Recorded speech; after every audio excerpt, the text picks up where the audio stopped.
For soft, smooth, romantic hands, Jergens Lotion.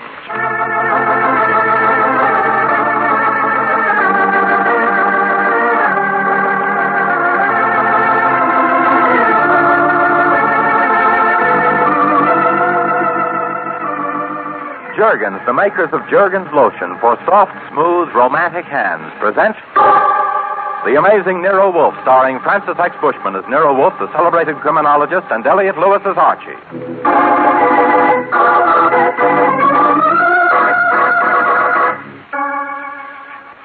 If you've ever been spattered by an enthusiastic puppy who's been out in the rain, then you can sympathize with Nero Wolfe's feelings about his secretary, Archie Goodwin.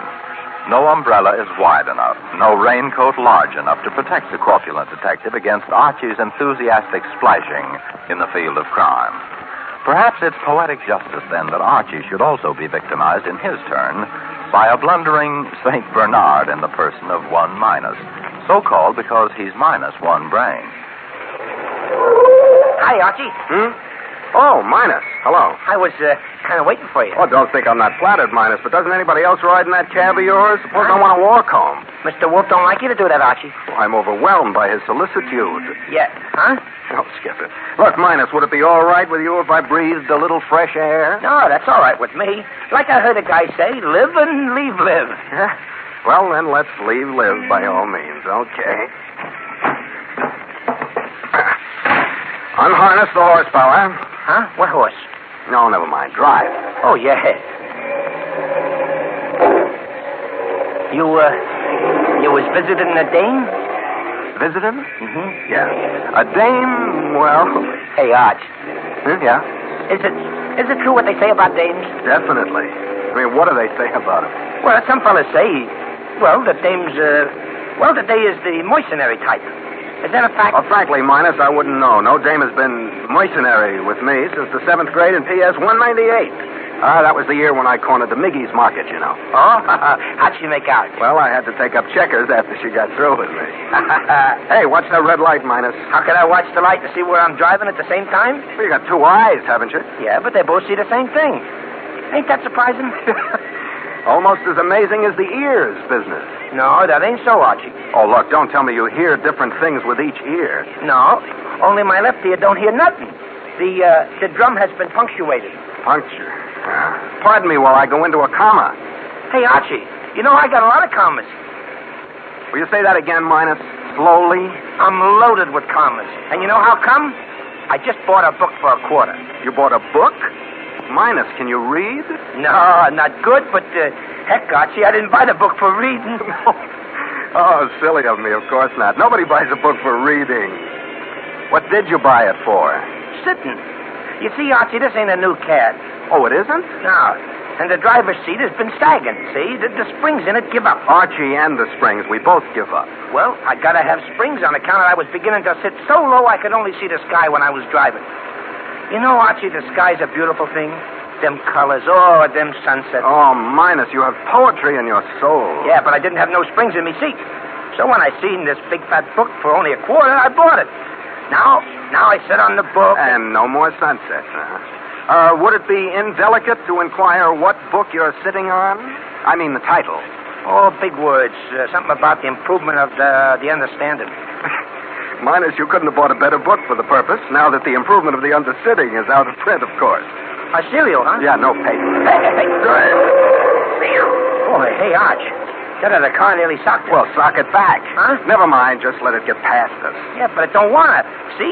It's headed right at us again. Well, pull ahead fast. Maybe you can get out of its way. Whoever's driving it must be nuts. Yeah, well, I gotta get out of the way then. Hey. No, the guy's shooting at us. What'll they be thinking of next? About improving their aim, I guess. That car's behind us. I can't see who's at the wheel, but whoever it is, I don't like him. Minus, can you speed up a little? Well, I'll try, but this cab ain't got but one speed. No. Ooh, that was close. It's pulling up on us. Minus, see that lunch wagon up ahead? Yeah. Drive right up the front steps. Yeah, but Archie, I ain't hungry. Do what I tell you. It's our only chance. We got to attract attention and companionship. Are you lonely, Archie? Minus!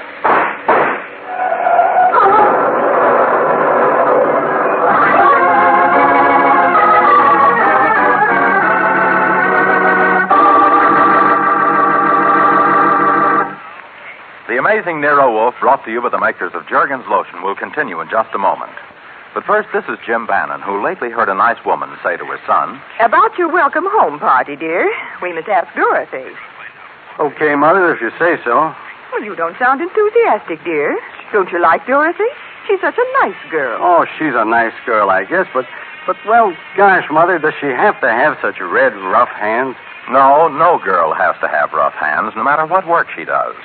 There's Jergens lotion, and Jergens gives the hands very efficient softness protection. And now you know Jergens lotion is more effective than ever. During the war, we made discoveries about skin care which Jergens scientists used to make Jergens lotion even finer. Women say this post-war Jergens lotion protects even longer, makes the hands feel even smoother and softer. It's in the stores now, same bottle. So don't let rough hands handicap you. Just be surer than ever now and help keep your hands delightful with Jergens lotion.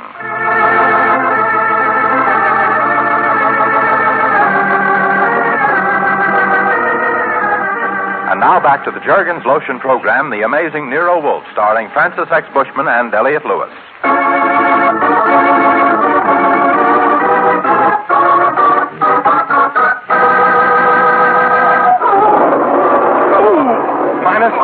Minus, you all right? I ain't sure. Hey, Archie, look what I got sitting in my lap. A radiator. A hot number, huh? Drop it. Okay. Ow. Take it easy. Hey, Minus, you better climb out of it. Hey, wait a minute. Archie. Well, I must have cut my jugular vein. I'm bleeding to death. Here, let me see. Uh-huh. Mortuary, huh? Archie, I'm leaving you the cab. Minus, that isn't blood. Taste it. Taste? Okay. Ketchup. Good, huh? Oh, a pistol-packing monster must have scrammed. Come on, we better get home. Hey, what do you mean driving into my wagon like this? Oh, we thought it was a drive-in, you know. We'll be going to the dog. What do you want? A hamburger on a bun. I already got the ketchup. Minus. Look, mister, it was an accident. Here's a couple of bucks. We'll send a towing car to get the cab out of your joint, but we're in a hurry at the moment. Minus. Yeah? Grab that sitting book and let's go. What do you want the book for? You want something to read? Not exactly, but I could use something to improve my understanding.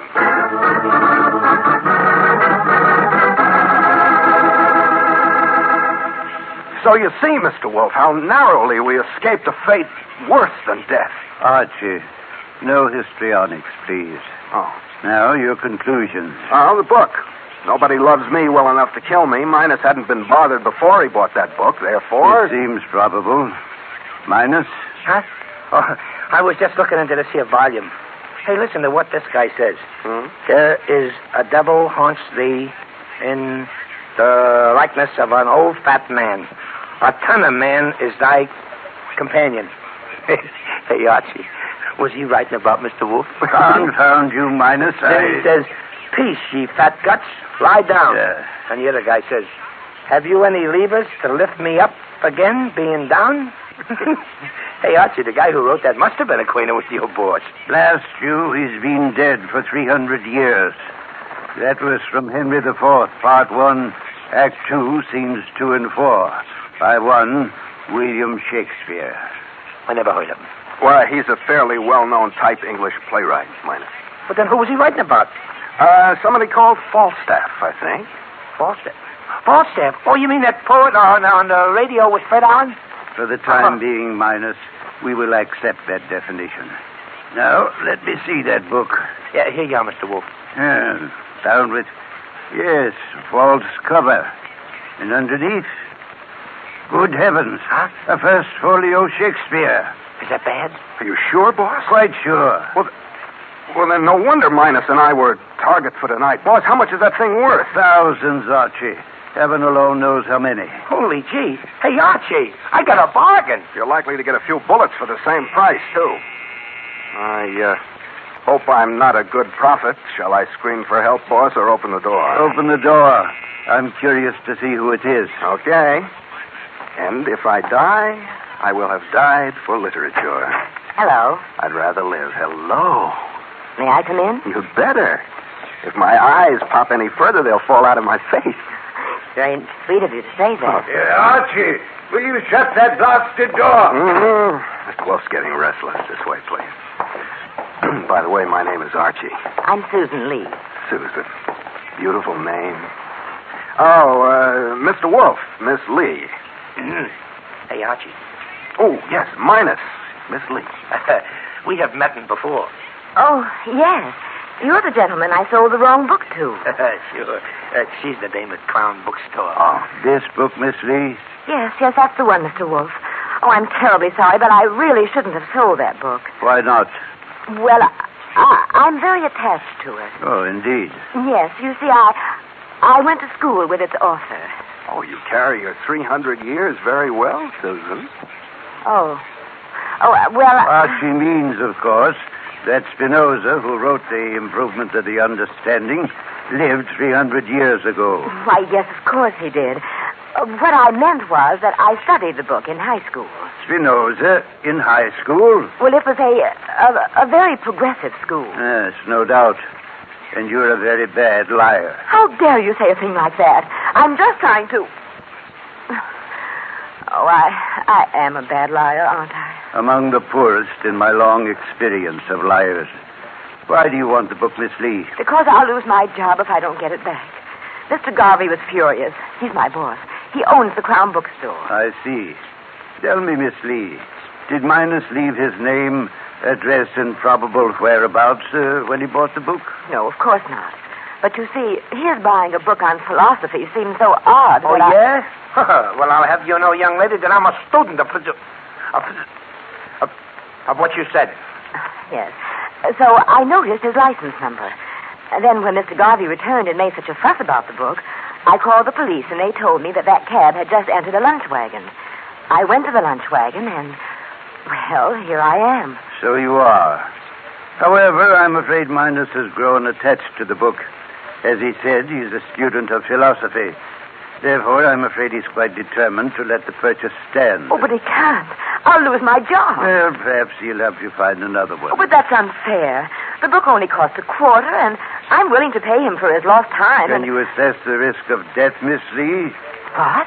Minos was almost killed as a result of his innocent desire for the higher thoughts. Yeah, me too. Be still, Archie. You never had a higher thought in your life. Okay. You take the higher thoughts, and I'll take the lower thoughts, and I better have a lot more fun than you. How can you joke about something that's so serious to me? Archie, take Miss Lee back to her bookstore. You will explain to Mr. Garvey that the purchaser of the book is an opinionated and stubborn character who refused to return it. Who, me? That may help absolve Miss Lee of the responsibility. And now, good night. But Sorry, Susan. He's got his eyes closed, and when he does that, it's a lost cause. Come on, we'll go see Mr. Garvey. If necessary, I'll knock him down for you. All right. It is sweet of you. Oh, think nothing of it. Susan, may I call you Miss Lee?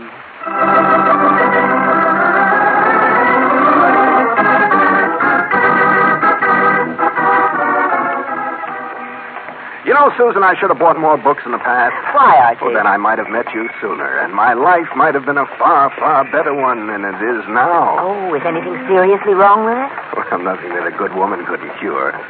I mean, Crown Bookstore. Well, this your little corner of learning? Yes, and when I think of what Mr. Garvey will say.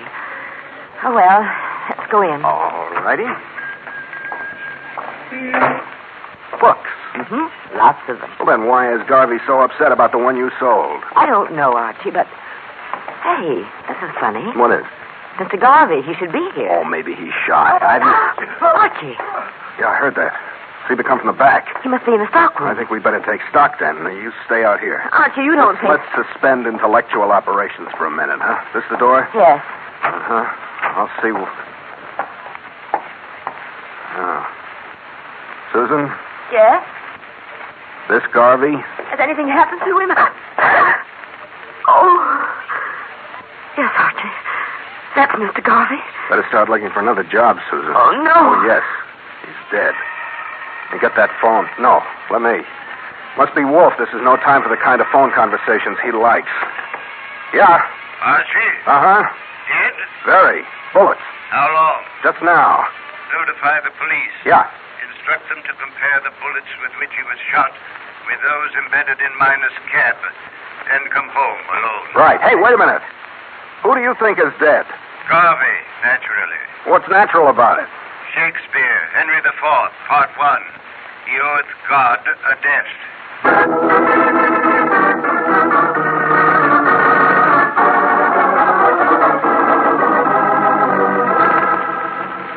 that, Mr. Wolfe, is the story of my adventures among the books. And Miss Lee? Very nice. I mean, she was upset. Police? Upset, too, but not nice. I see.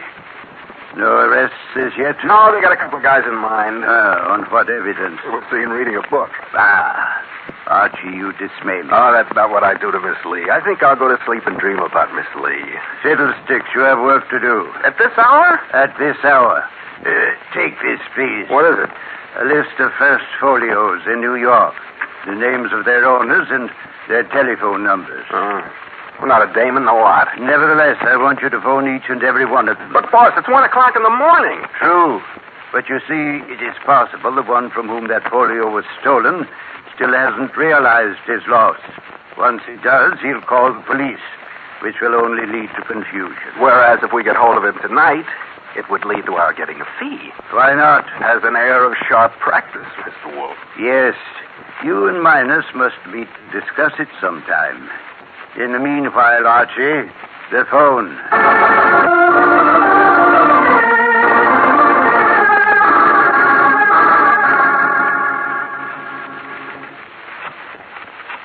You know, boss, I thought I knew everything one angry man could call another, but these Shakespeare collectors, they know words I never even heard of. The higher education, no doubt. Oh, I wouldn't exactly call it higher. Hello. Boss? Hello. What's this one called? James Blitherow. Mr. Blitherow? Yes. Yes, what do you want?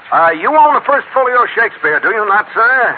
If this is the galloping... Oh, what is it? Will you take a look and see if your folio is where it should be? Merchant, what do you mean? I'm speaking for Nero Wolfe, the private detective. I think it might be worth your while to check.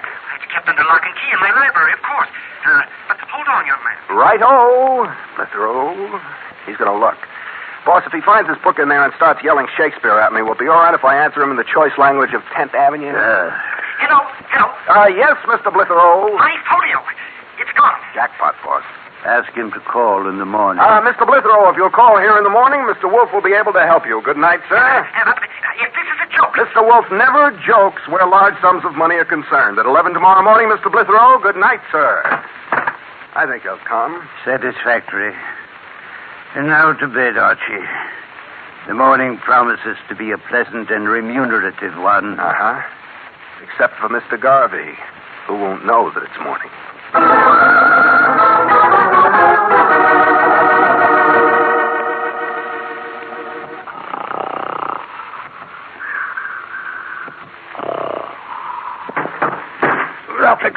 Archie! I heard it. Downstairs. Quickly. A burglar. Quickly it is.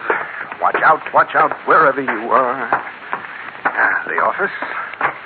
Who's in? Oh, you want to play? You.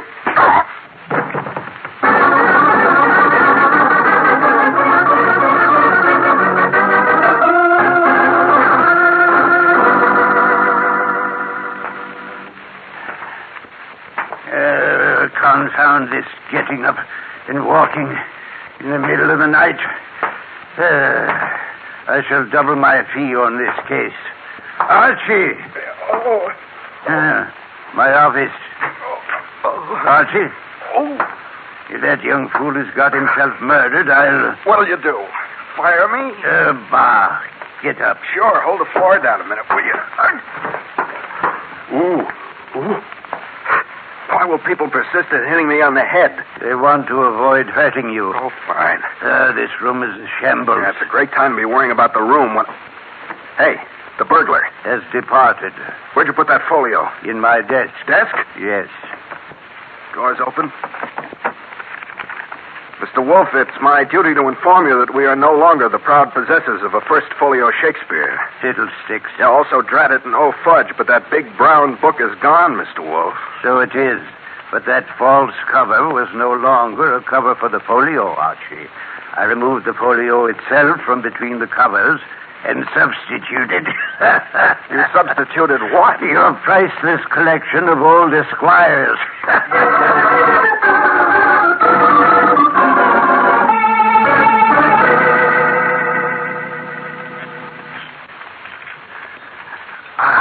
Good coffee. But I still don't forgive you for practically giving away my Esquires. Boss, you know, thinking back over the events of last night, I have come to a conclusion. Yes? The only one who could have swiped the folio was Susan. Indeed. Sure. But there's only one difficulty. Which is? Well, whoever it was that I wrestled with last night wasn't Susan.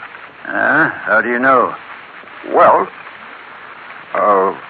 the subject's a delicate one, but it was not Susan.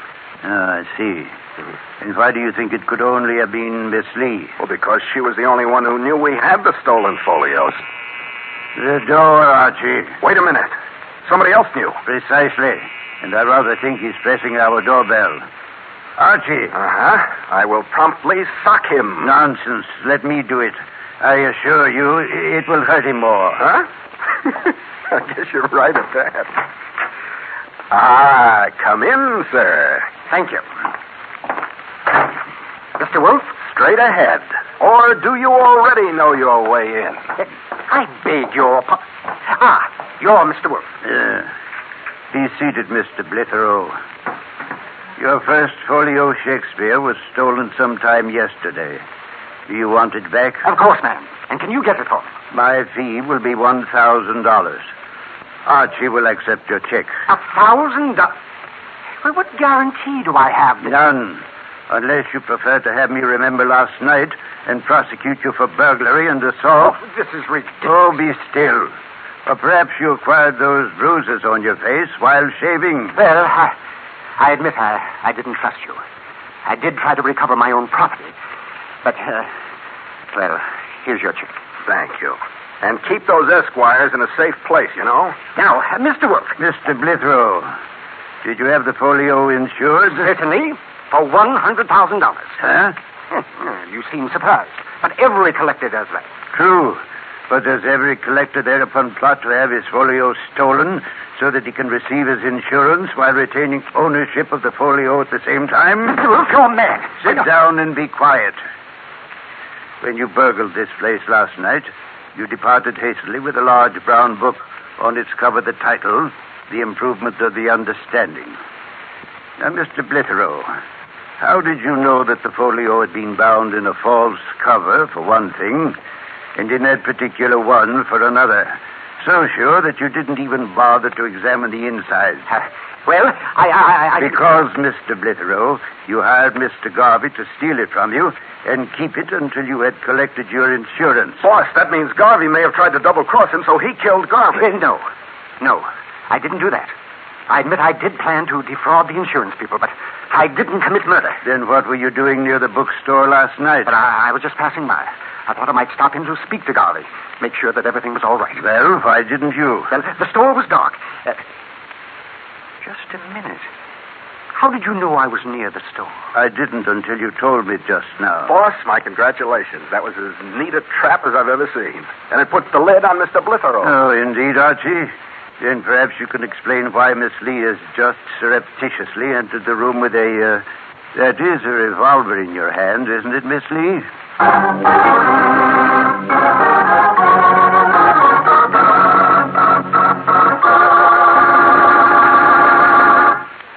The Amazing Nero Wolfe, brought to you by the makers of Jergens Lotion, will continue in just a minute. But first, this is Jim Bannon with an idea for Christmas. For the girls at the office, the members of your club, for the toe of any woman's Christmas stocking, you can give a lovely gift for $1 plus tax if you give Jergens Lotion. It's a flattering gift because Jergens Lotion is the hand care the Hollywood stars prefer 7-1. The Hollywood stars use Jergens Lotion 7-1? Yes, with all the hand care preparations there are, the stars 7-1 choose Jergens Lotion. And this fine hand care is even finer now, thanks to wartime research. What do you mean Jergens Lotion is finer now? Know what women said after testing this post-war Jergens? They said it makes their hand feel even softer and smoother and protects even longer. Oh, I'd like a bottle of that post-war Jergens Lotion myself. It's in the stores now, very same bottle, still 10 cents to $1 plus tax. And for Christmas, the $1 bottle has a gay Christmas wrapping. From teenage to grandmothers, to please your women friends, give them Jergens Lotion for Christmas.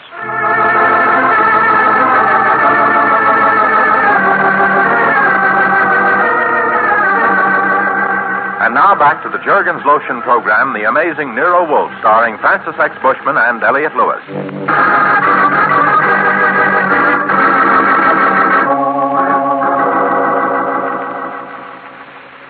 Yes, this is a revolver in my hand, Mr. Wolfe, and I can use it. The way you used it on Garvey last night? I don't know what you're talking about. Then why are you here? For that folio.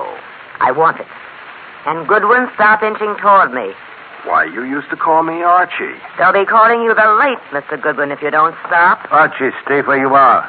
Miss Lee means business. I'm glad you understand that. Just as I understand a great many other things.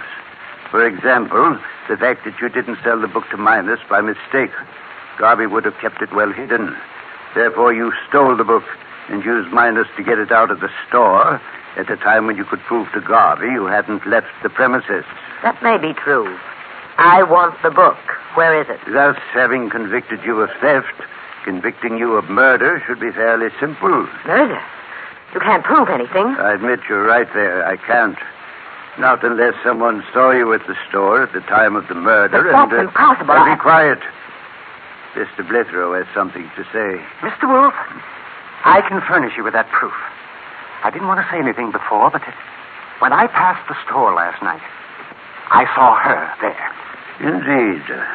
Archie, I want you to remember what Mr. Blithero has just said.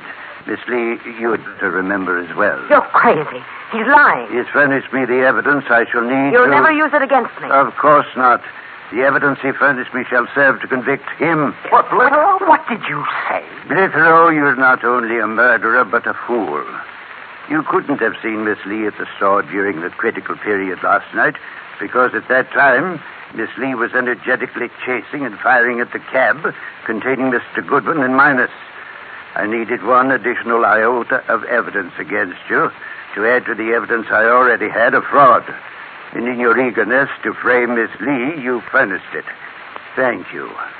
Oh, dear. Yes. I've got the gun, too. Miss Lee, drop yours. Quickly.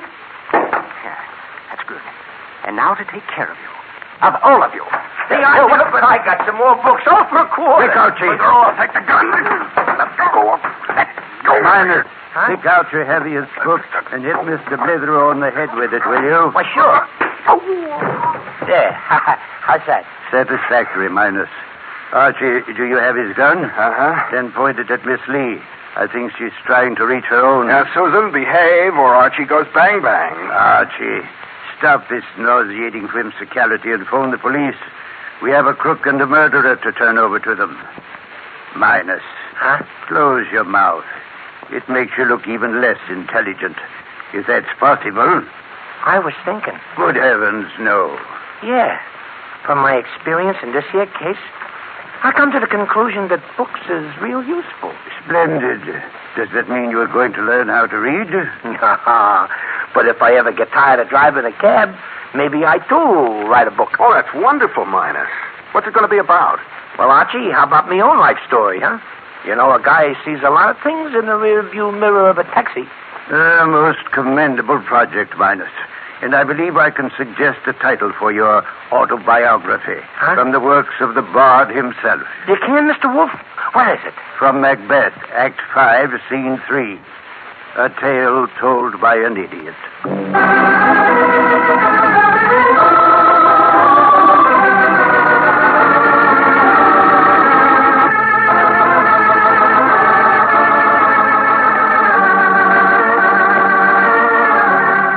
Tonight's program concludes the current series of The Amazing Nero Wolfe, starring Francis X. Bushman as Nero Wolfe and Elliot Lewis as Archie. Brought to you by the makers of Jergens Lotion. The characters of Nero Wolfe and Archie Goodwin were created by Rex Stout. Tonight's play was written by Louis Biddies and produced and directed by Travis Wells. This is Jim Bannon saying goodnight for Jergens Lotion, the lotion for soft, smooth...